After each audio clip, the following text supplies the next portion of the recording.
బాబాయ్ వాళ్ళు చచ్చిపోయి అనుకుని పోయినాట ముసైతాను చచ్చిన నిలిపోయినాకు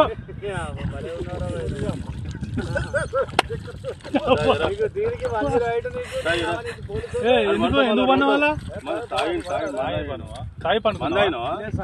ఎందుకు అనుకున్న వాళ్ళ ఈ చల్లదనానికి ఎండకు చేయలేక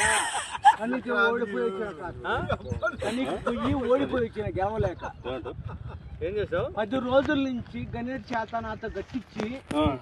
నా కష్టం దోచుకొని గణేట్ రాయ్